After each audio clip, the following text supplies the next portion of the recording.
Hey, good afternoon, everybody. It's Matt with Locash Homestead. We are under threat of thunderstorm, and so I'm trying to get this done real quick.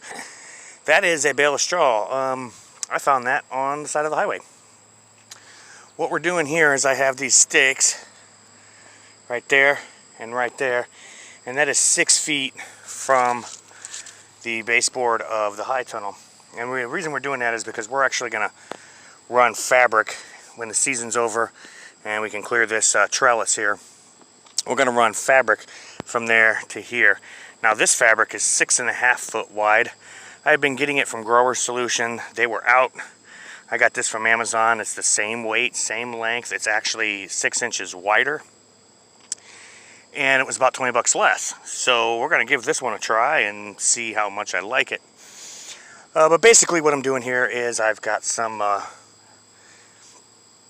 July and August crops that need to go in, and as I've mentioned in previous videos, we are continuously expanding. So we're going to put a plot here, and this is going to hold orach and bush beans. I continually plant bush beans. Well, I prefer pole beans, but I only have one trellis, so we've been putting bush beans in. But I got about 100 little orach plants, and that is a spinach substitute, and it's actually very, very delicious. This one's purple. And so we're going to put that in there. And all I'm doing with this free straw is I'm just adding some biomatter on there. And then I'm going to throw an organic 544 that I have on here as a primer. We're going to cover it up and let it get rained on if I don't get rained on first. That's something we're working on here today at the Locash Homestead. Thank you very much. Have a good day. As far as market gardening goes, you're continually planting. You're not just going to put the garden in and go, okay, that's it. You know, some things fizzle out. You move into growing seasons for one thing and out of growing seasons for another. So you're continually planting. In some cases, you can reuse those spaces, but in others, I have chosen to develop new spaces because the goal is to grow the market garden and the homestead production each year, which we have done, and this year has been a massive expansion and growth. And we are also I'm fortunate to say that I've been doing farmers markets half as much as I used to do, because we got in with some co-ops and they are just buying and buying and buying, which is great. They're almost buying faster than I can produce. So it's important that we get some other varieties of crops in as well. And spinach is a big demand, and that orach is a spinach substitute. And it grows really tall, and you just keep clipping the leaves off of it and eating it. We also have some heat-tolerant spinaches going in, and when it cools off a bit for the season, we will put in our giant noble as well, or our giant spinaches, because those were extremely popular at both the co-ops and the farmers markets. This is Matt with the Locash Homestead.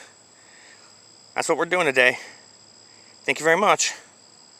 Have a great day. Oh, and the other thing is, it has been raining and raining and raining and raining, which we kind of needed because of it's been rather dry recently. But the lawn that I make my compost out of is just getting so out of hand that it never dries out completely, which is making it a real pain in the butt to get out here and do maintenance on it. Okay, I'm done. Have a good day. Hey everybody, Matt with Locash Homestead. So, I ran out of free off the side of the highway straw, which is this straw down here, and it got soaked and rained on. And so I ended up going to one of the fruit stands and getting a couple other bundles of straw. And that's what this is. This is just wheat straw, nothing fancy. And what we're going to do now is, I said I had 544. That was wrong. This is 453. Let's see. This is 453. This is Expert Organics Flour Food. It is American made. Does it have everything that Job's has in it? No, but it does have microbes. So we're going to use this little hand thrower And we're going to throw basically this whole bag out on this row. And then, you hear that? Storm,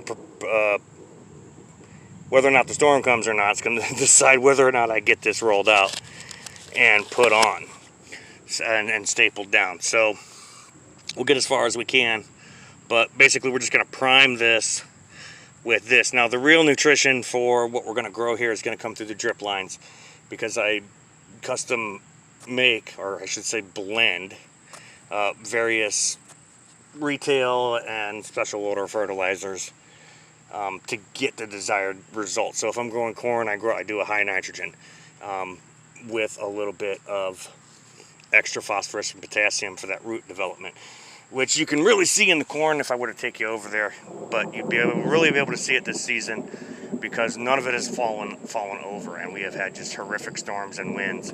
So the root system on the corn is much stronger this year than it has been in years past. So depending on what the plant is and what its nutritional requirements are, depends on how I mix the fertilizers, which then go through the easy flow, which we had a non-pressurized bottle. We now have a constant pressure bottle, and I haven't managed to break that one yet, although I did break the non-pressure bottle. So the real nutrition for the plants comes from the nutrient that I feed it. What I put in the ground is basically a primer, because these are all slow release. So we put a slow release in the ground, and then I feed it a nutrient drip through the drip tape. Now, this doesn't have drip tape on it. Will I put drip tape on it? Probably. And it's starting to rain again. I don't know if you hear it or not. I know you hear the thunder, but... So anyway, I'm going to quit talking. I'm going to put this in the thrower and see how far we can get. Okay. So it's raining decent. I got 3 passes out of that little 4-pound bag. So I'm going to call that good enough. And I'm probably not going to stand out in the rain to finish this. Thank you very much. Have a good day.